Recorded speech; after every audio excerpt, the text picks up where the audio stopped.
granade sa Poljina, tenk je preko noći izvučen na Kobilju glavu.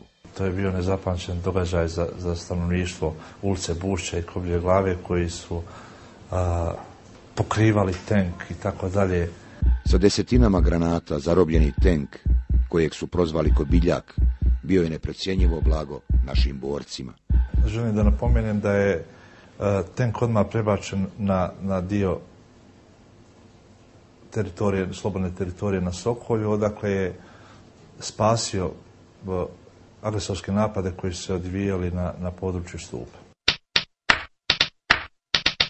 Prvi dan decembra dočekan je strahovitim neprijateljskim napadom tenkovima i transporterima iz pravca Rajlovca i Zabrđa na Sokolje. Nakon početnog iznenađenja, hrabri vitezovi Safeta Zajke uspijevaju zaustaviti neprijateljski napad. Neprijatelj je prilikom ofanzive na Sokolje u toku jednog dana ispalio oko 10.000 granata. U rajonu izvora četnici su prodrli u našu teritoriju 700 metara. Napali su s boka od Mijatovića strane, Muharemovića kuća i pokušali odsjeći Sokolje. Maestralni protivoklopnjak Samir Petrović Petra neutralisao je jedan neprijateljski tenk. Inače, Petra je tokom cijelog rata imao samo jednu želju, da uništi tenk koji je u Neđarićima vozio njegov otac Ljubomir, koji se nalazio na neprijateljskoj strani. Naši borci uspijevaju vratiti izgubljene položaje. Prilikom ovog srpskog napada na Sokolje učestvovala je jedna jedinica stranih plaćenika. Jedan mrtav Rumun je ostao kod nas sa bosanskim pasošom koji je uzeo iz muslimanske kuće.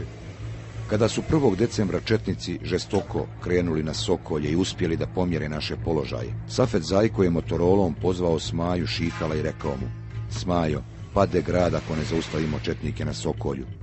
I Šikalo je pohitao sa svojim borcima na Sokolje. Bila je to velika pobjeda boraca druge motorizovane brigade, ali tada je Smajo i kobno ranjen. Imao je šljem, ali ga je, prije nego što je pogođen, posudio jednom borcu. Teško je ranjen kada je pošao da pruži pomoć ranjenom saborcu. Zajedno sa Šikalom poginuo je i heroj Omer Šehić Joja.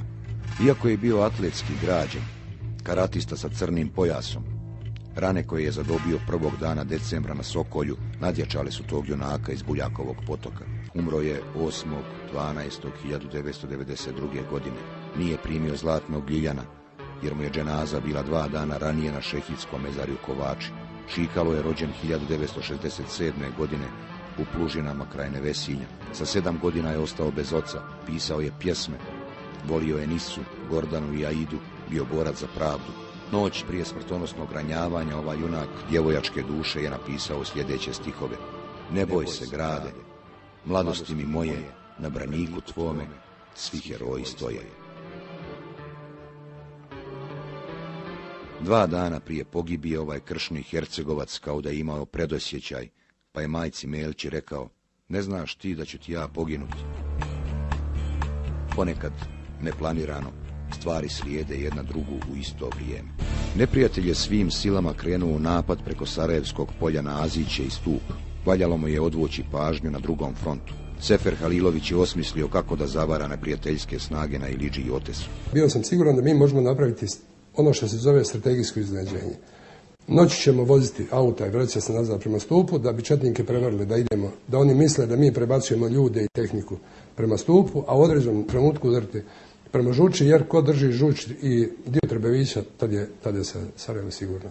Enver Šehović, Safet Zajko, Ibro Dervišević, Safet Isović, Ejub Delalić, Roki Kavazović, Hakija Mršo i Mehemed Cero su preko noći spremili svoje jedinice da iznenada 5. decembra krenu u novi veličanstveni pohod na Žuč. Mene je uhvatila tada trema. Trema, sam po prirodi čovjek koji voli dobro da isplanira borbu, da izvrši dobru pripremu. Odmah na početku akcije na svom komandnom mjestu na Humu od granate gine komandant opštinskog štaba odbrane Vogošće Ejub Delalić. U vrijeme kad smo imenovali rahmetli Ejuba za komandanta istočno-hercegovačke divizije, kad smo trebali da odemo dole u Mostar, odnosno na Domanoviće, da formiramo štab naše divizije i tako dalje, u tom trenutku ni primio dužnost nije, iako je bio imenovan, gine naš heroj Ejub Delalić.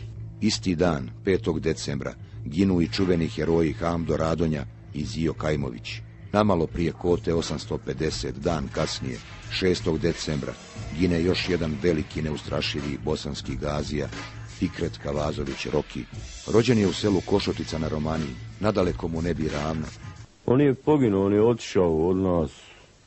On živi i dalje s nama. Roki je jedan veliki čovjek, veliki borac i umjetnik. Četnici ponovo koriste živi štit od naših zarobljenika iz Vogošće, kako bi ovaj put odbranili Žuč. Eset Muračević, novinar i književnik koji se nalazi u ovom živom štitu, nakon što su granatom pobijeni monstrumi koji su ga gurali ispred sebe, sa još jednim logorašem preživljava novu agoniju, jer nailazi na rovove koje su na nekoliko sati prije toga oslobodili naši heroji. Ne znajući da su u dojučerašnjim četničkim rovovima koje je lično kopao i utvrđivao sada naši borci, Eset, ugledavši 10 vojnika, misli da mu je konačno došao kraj, jer će mu se krvnici tek sada osvetiti kad vide da sam ide prema našim položajima. S druge strane, neki naši borci, ne znajući da se radi o logorašu iz Vogošće, fizički nasrću na Muračevića. Dramu prekida jedan vojnik sa zelenom beretkom na glavi, koji srbijanskim naglaskom pita: Ima bre ovdje srbijanaca? I u prvi mah sam pomislio da je to neki srbijanski vojnik koji je ubio vojnika armije Bosne i Hercegovine, pa stavio sebi beretku na glavu, očekujući da se počne iživljavati na nama, a onda je taj Srbijanac rekao: šta je jeso, što se toliko prepo.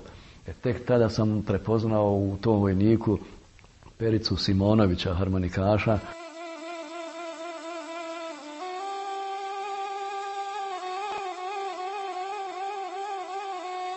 Zima je, bosanska, prava bosanska. Vjetar svira svoju zimsku sonatu.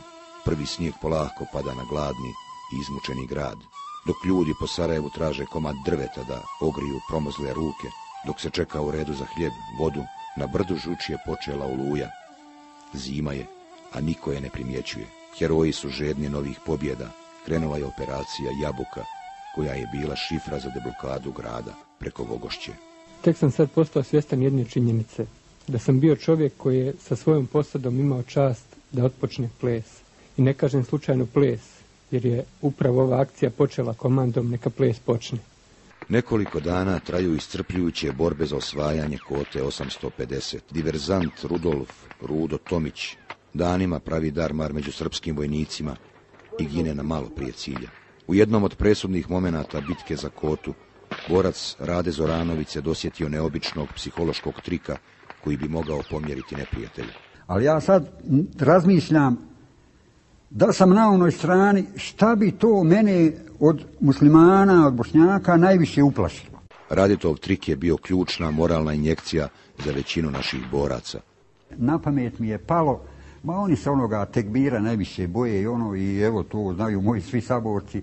U jednom trenutku, malo prije ranjavanja, možda 10 minuta prije ranjavanja, meni je palo na pamet da onako uzviknem tekbir. Nekoliko je vojnika reklo Allahu Ekber, valjda mahinalno. I onda sam ja ponovio glasno i jasno: tekbir Rade Zoranović ovdje, majku li vam četničku. Onda je jarane to se prolomilo gore, Allahu Ekber, i onda su zasugli oni nas, mi njih bombama i nema čime, ne. Tad sam i ranjeni. Kota 850 je oduvijek bila pozornica kojom su željele prodefilovati razne vojske. Uzalud su je u prošlosti pokušavali osvojiti Austrijanci, Nijemci, Ustaše. Iako se u Sarajevu oduvijek činilo i pričinjavalo, ovdje je situacija bila jasna ko dan. Kota 850 je 8. na 9. decembar pala. Uzeli smo je sa minimalnim gubicima, sa velikim dobicima, kako bi se reklo. Znači, u naoružanju, u velikoj količini municije. I sad idemo dalje, nastavljamo prema selu i jezero. U stvari selo jezero je naše, nego idemo preko selo jezero, idemo dalje prema Vogošći. Osvajanjem Kote 850 naši borci su naišli na zastrašujuće ostatke ženske odjeće, ostale od Bošnjakinja iz Vogošća.